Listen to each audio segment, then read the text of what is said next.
안녕하세요. 네볼탁입니다. 지난 시간에 이어서 2023년 개면년 일주 운세를 살펴보는데 그 여섯째 시간 갑신일주였죠. 지난주 추천을 통해서 나온 게. 그래서 갑신일주에서 한번 살펴보도록 할게요.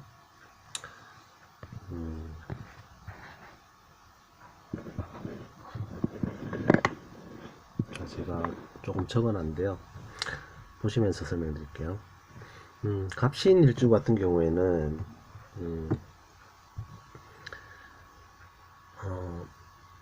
천간에 간목이 있고요. 지지에 신금이 있는데요. 둘 다 오행상으로 양의 기운을 가지고 있는 일주예요. 그래서 굉장히 진취적이고 활동적인 성향을 가지게 되겠죠. 그리고 일지에 관을 깔고 있죠. 관 중에서도 편관을 깔고 있어서 어떤 변화를 추구하고 또 변화를 주도적으로 끌고 가려는 그런 성향을 가지고 있어요. 그래서 그 지장간을 살펴보면 무임경이거든요. 그래서 간목에 대비해서 십성을 보면 편재, 편인, 편관으로 구성되어 있어요. 그 중에 12운성상으로 병생 록으로 놓여 있는데요. 그 중에 가장 강한 기운이 록이죠. 그래서 편관의 기운이 가장 많이 강하게 가진 일주라고 볼 수 있어요.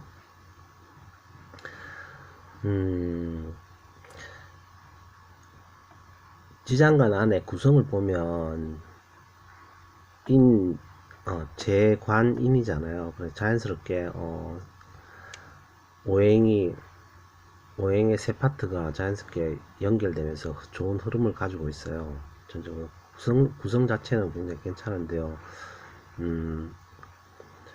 다 편으로 돼 있죠. 그래서 정관스러움보다는 정스러운 면보다는 편스러운 어떤 아웃사이더의 기질, 변화를 추구하는 그런 기질을 갖고 있어서 그 중에서 가장 편관이 세게 가지고 있으니까 재생관,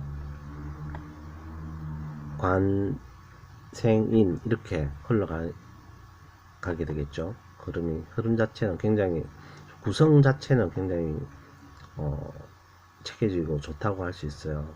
그래서 근데 이제 갑이 시를 보면 12운수상 절이잖아요.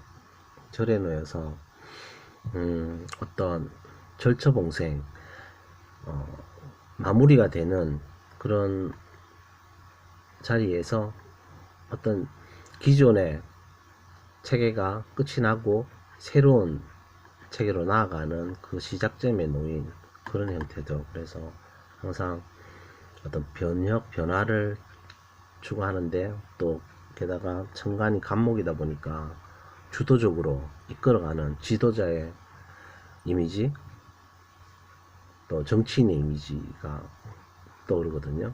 그리고 물상으로 보면 허리춤에 진짜 신금 칼을 차고 있는 어떤 장군의 모습이라고 할 수 있고요. 그래서 굉장히 남성적인 선비와 같은 기계를 느끼게 하는 그런 일주예요. 그래서 2023년 되면 개묘년에 이제 운세가 대운이 들어오잖아요. 그럼 개묘년이 들어 개묘년 같은 경우에는 둘 다 음으로 돼 있죠. 그래서 양음의 관점에서 본다면 잘 맞죠. 기본적으로 잘 맞고요. 그리고 간목이 개수를 보면 수생목이잖아요. 그래서 개수가 간목을 생하는 형태로 인성의 형태로 작용을 하고요. 그 다음에 묘 같은 경우에도 같은 묘니까 겁재잖아요. 겁재인데 이 기운은 간목은 묘를 보면 제왕이에요. 그러니까 자신에게 자신의 뜻과 자신과 뜻을 같이 하는 세력을 얻긴 하지만 그 세력의 기운이 굉장히 강하게 들어오니까 조심해야겠죠. 그리고 급제로 들어오기 때문에 언제든지 나와 이익을 같이 하다가도 이렇게 일정 부분에 있어서 트러블이 생기면 이렇게 문제가 될 수 있는 소지가 항상 있기 때문에 조심해야겠고요. 그래서 지장간끼리 어떤 관계를 조금 살펴보면요. 갑을이잖아요. 그렇게 되면 무갑, 무임은 별로 예, 괜찮은데 갑이 경을 보면 갑경충이 나죠. 그죠? 그래서 관과 비견이 부딪히는 형국인데 관이 비견이 닫히는 형태죠. 관이 치니까요. 그죠? 그래서 나의 어떤 의지가 나의 의지가 아니라 어떤 운적으로 들어오는 이 의지를 내 관이 내가 가진 관이 극복하는 그런 형태지만 좀 기운은 많이 빠지겠죠. 그죠? 이게 걸록의 기운인데 비견이잖아요. 그러니까 기운은 좀 빠지겠지만 그래도 관이 그러니까 내가 가진 어떤 비견, 나의 동료를 내 사람을 잃을 수도 있는, 그래서 너무 어떤 변화를 좀 급진적으로 가져간다면 조금 위험성이 있기 때문에 조금 완화해서 점진적으로 추진할 필요가 있고요. 그 다음에 이 충이 나는 동시에 또 밑에 보면 겁재가 을경은 합이잖아요. 또 두 가지가 충과 합이 같이 보이는 형태인데요. 이 같은 경우에는 을은 겁재잖아요. 그래서 내 것을 뺏어가는 형태에 사회적으로 보면 형태에 넣을 수 있지만 그게 합이 돼서 결국은 을경합금이잖아요. 그 금을 놓는다는 게 목한테는 금이 뭐예요? 목과토 관이잖아요. 그죠? 내나 관이잖아요. 그래서 관스러움을 낳기 때문에 급제가 나한테 힘이 되는 형태죠. 힘이 돼서, 그래서 힘이 돼서 내가 추진하는 일에 도움을 주기 때문에 이런 경우에는, 이런 급제 같은 경우에는 좀 괜찮다고 보거든요. 그리고 이 일주 자체가 가진 성향 자체가 굉장히 개혁적이고 주도적이고 또 자기 어떤 색깔이 분명한 그런 일주잖아요. 그래서 스스로 뜻도 크고 또 지도자가 되길 자처하고 또 만인을 거느리고 이렇게 살기를 좋아하죠. 그런 성향도 있고요. 또 선비적인 그런 느낌이 있어서 어떤 명분, 그 다음에 정당성, 그 다음에 정석, 바른길 이런 거를 또 추구하고 또 체면 같은 것도 중요시 생각하고요. 하기 때문에, 근데 그런 점은 또 좋게 볼 수 있지만 그런 게 또 이렇게 쓰여지다 보면 그러니까 실속은 또 떨어질 수가 있겠죠. 지장간에서 또 보다시피 비장간에 편제가 있긴 하지만 병으로 들어와 있잖아요. 그래서 이 관의 걸록의 기운보다는 쇠하기 때문에 명분과 정당성을 추구하다 보면 실속이 떨어지기 때문에 그런 면에서는 조금 불리하다고 할 수 있겠네요. 그죠?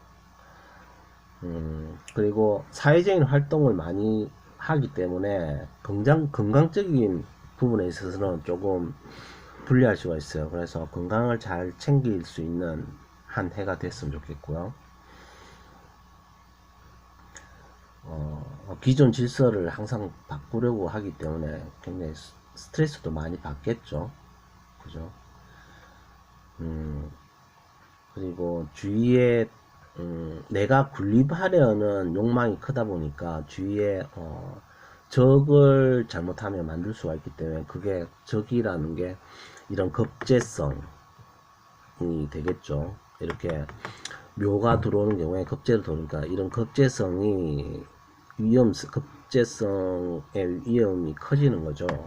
제왕으로 들어오기 때문에 내년 같은 경우에는 훨씬 더 주위 사람과의 직장 동료라든지 또는 사회적으로 활동하는 정치인이면 뭐 정치적으로 나와 입장을 반대하는 세력이라든지 그런 사람과의 어떤 부딪힘이 강하게 나타날 수 있기 때문에 그런 점을 조심해서 참고하셨으면 좋겠네요.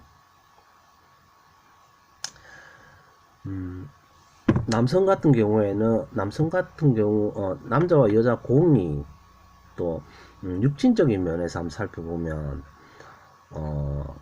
지금 편인이잖아요. 그러면 편인이 생으로 들어와 있죠. 그래서 엄마와의 인연은 어느 정도 있는데 편인을 극하는 게 인성을 극하는 게 재성이잖아요. 그러면 이 아버지죠. 아버지와의 인연은 박하다고 보거든요. 그래서 편관이 절이니까 더더욱 아버지와의 인연이 좀 박하할 수가 있어요. 그거 참고하시고요.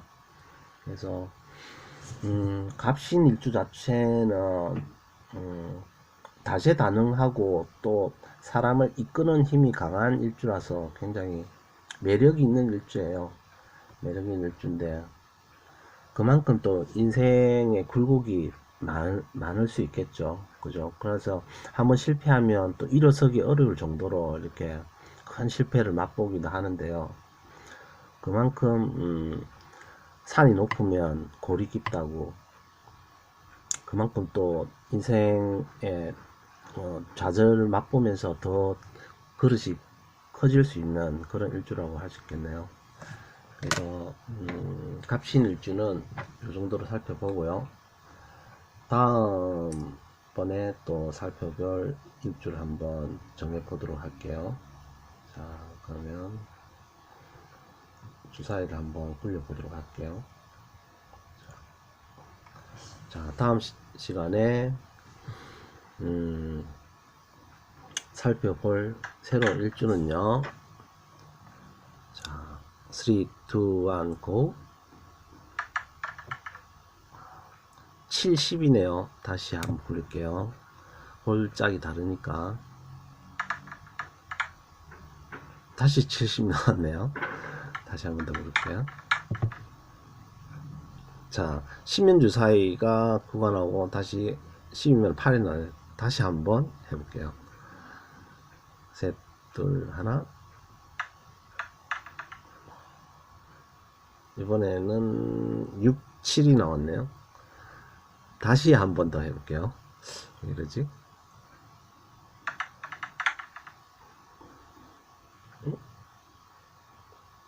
이건 모서리 걸린 건가? 다시 한번 해볼게요. 이거는 낙이라고 할 수 있겠네. 네, 정확하게 딱 돼야 되니까. 이번에는 9, 7 나왔네요. 예, 9, 7로 할게요. 9, 7이면 어떻게 될까요? 자, 여기서 볼까요? 9, 7. 9, 7이면, 9면 임수죠. 그리고 자축, 인묘, 진사오. 이모일주네요. 그죠? 그래서 다음 시간에 살펴볼 일주는 보인다 쓸게요. 임오일주가 되겠네요. 임오일주. 임오일주 편에서 찾아볼게요. 감사합니다.